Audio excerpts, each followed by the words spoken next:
Sausio 1 iš pat ankstaus ryto patraukėme į Malagos oro uostą pasiimti išnuomoto automobilio. Šios dienos kelionės tikslas – senovinis Andalūzijos miestas Ronda. Važiuojame Costa del Sol auksinę pakrantę, kur vienas po kito įsikūrė pajūrio miesteliai.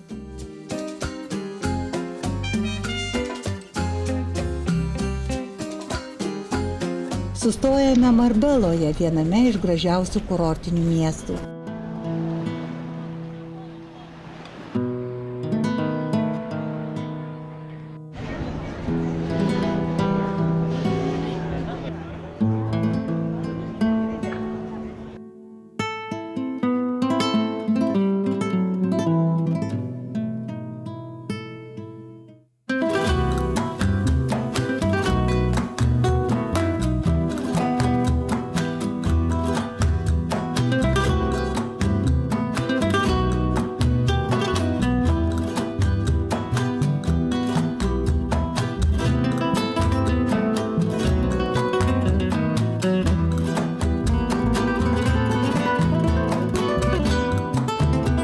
Pasivaikščiojus jokiomis gatvelėmis, prisėdama papietauti kavinukėje centrinėje senamiesčio aikštėje.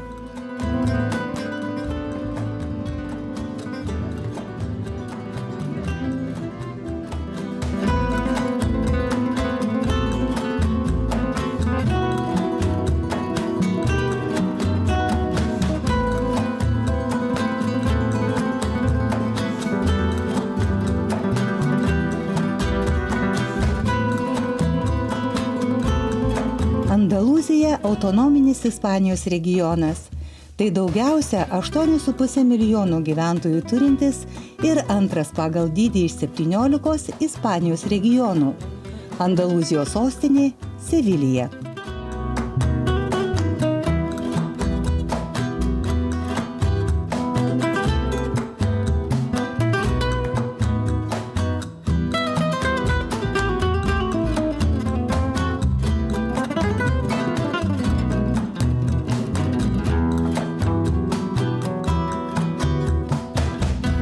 Toliau per kalnus kelias veda Rondos link. Mažas senas viešbutukas su panašaus amžiaus šeimininku mena žymius koridos laikus.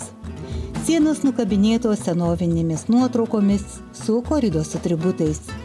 Į mus žvelgia Hemingvėjus ir kažkoks legendinis Tereodoras. Taip ir liko neaišku, ar iš čia lankėsi, ar tai tik pigus triukas turistams. Šeimininkas nieko negalėjo papasakoti, nes nemokėjo nei vieno žodžio angliškai. Pirmiausia, užsukome į Rondos koridos areną. Ji įsteigta 1573 metais kaip vieta, kurioje raiti riteriai tobulino kovos įgūdžius. Nuo 1785 metų buvo pastatytas pirmasis mūrinis pastatas ir arena pradėta naudoti bulių kovoms. Koridos kovos rengiamos iki šių dienų, tiesa daug rečiau. Kovų dieną paprastai nužudomi 6 buliai, po 2 vienam Tereodorui.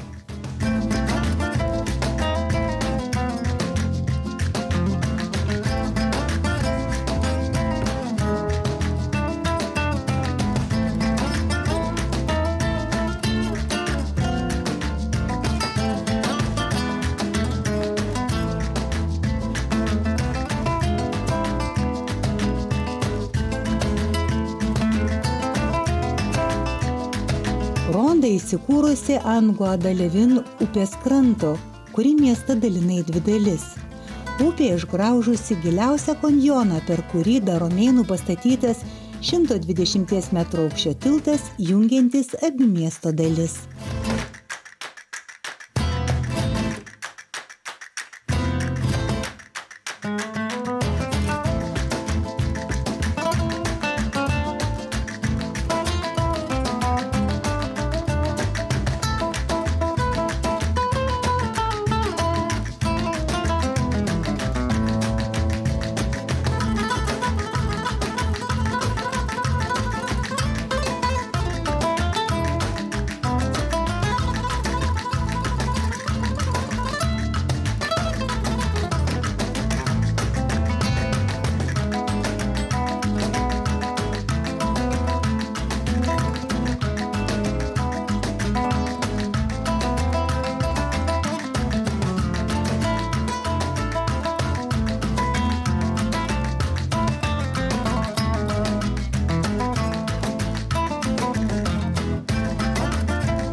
Pasivaikštome aplinkinėmis gatvelėmis ir randame ne vieną apžvalgos aikštelę, nuo kurios atsiveria visas kanjono ir tilto grožis. Veltui bandome surasti sausio 1 dieną dirbančią maisto prekių parduotuvę. Praėję keletą kilometrų, pustuštėmis miesto gatvėmis, nusprendžiame grįžti į viešbutį.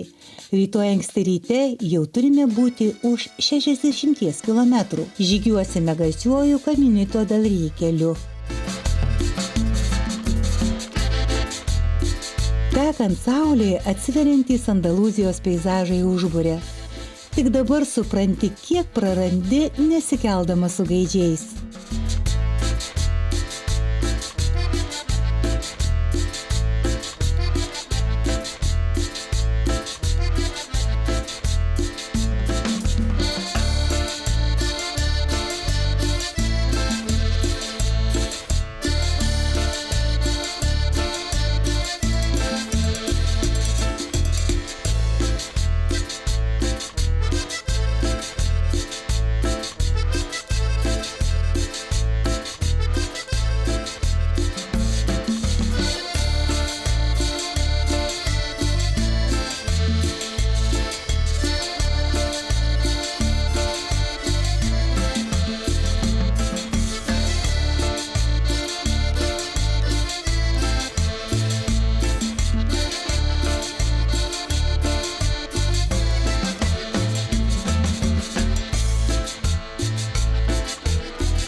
Artėjant prie tikslo bandome suprasti, kur prasideda maršrutas ir kur priparkuoti automobilį.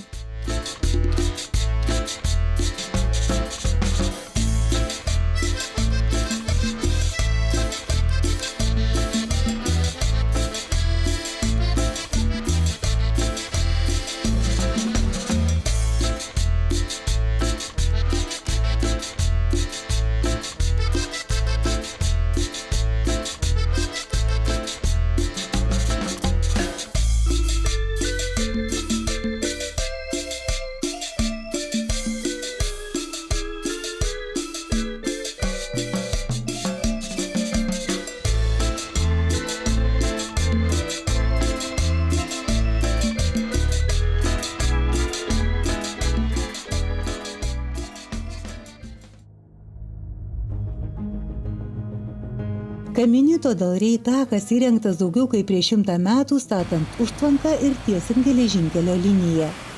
Dažnoje vietoje prie uolų pritvirtinta konstrukcija skirta susisiekimui tarp užtvankų bei techninėms priežiūros darbams atlikti. Laikui bėgant takas prarado savo svarbą, buvo apleistas ir daugelyje vietų suiro. Bet nuotykių ieškotojai ir toliau bandė laimę tikėdamiesi įveikti šį pavojingą maršrutą.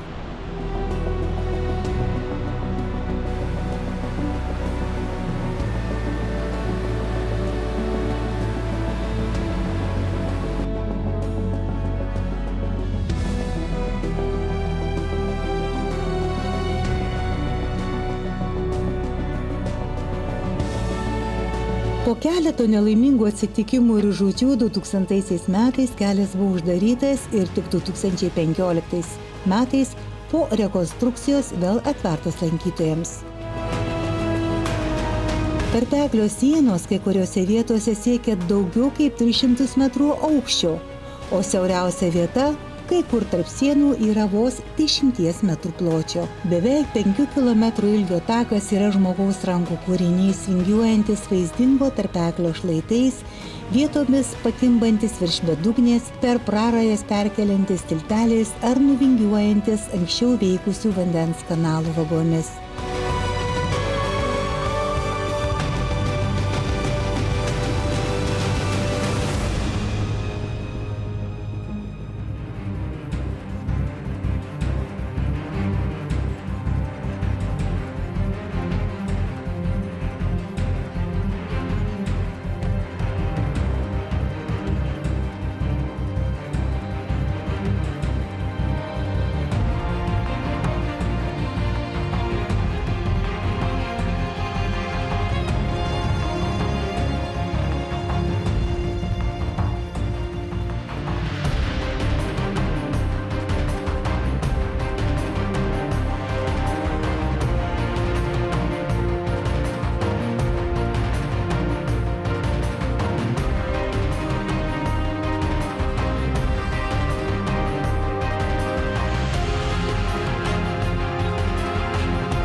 tai grįžt tada atgal. Susitiksim prie mašinos.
Caminito del Rey maršruto ilgis daugiau kaip 8 km ir jį praeiti užtrunka apie 3 valandas. Įveikus kelią specialiu autobusu grįžtame prie savo automobilio.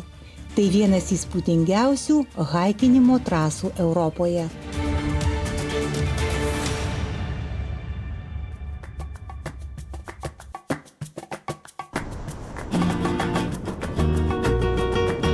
Gavę didžiulę dozę adrenalino, sukame vakarų kryptimi.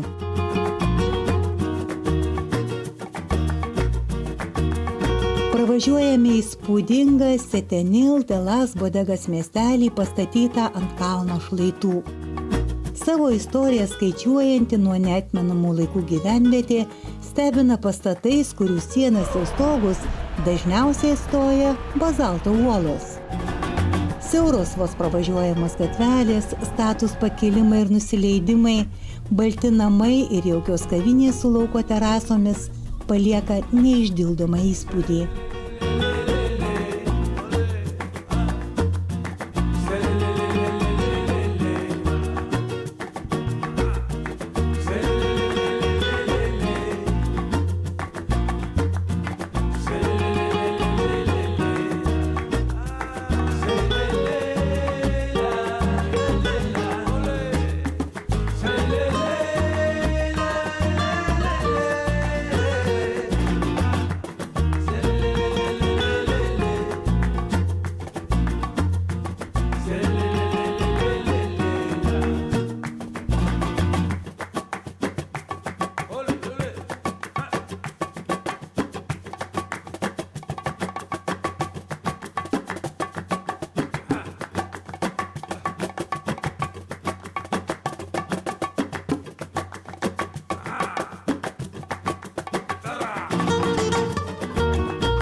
Bodegos miestelio apylinkėse auginamos tik čia veisiamos kiaulės, iš kurių mėsos gaminami specialūs patiekalai.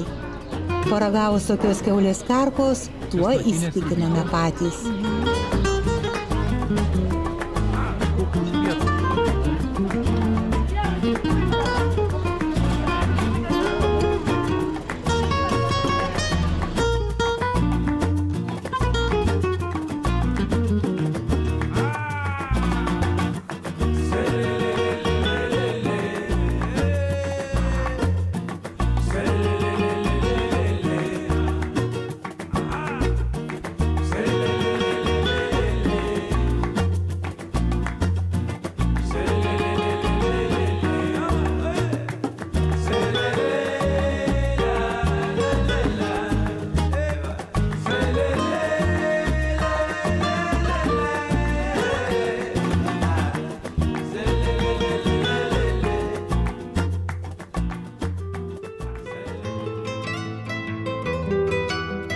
Nakvynės vykstame į Arcos de las Frontera miestą stūksantį ant stačios uolos skardžio.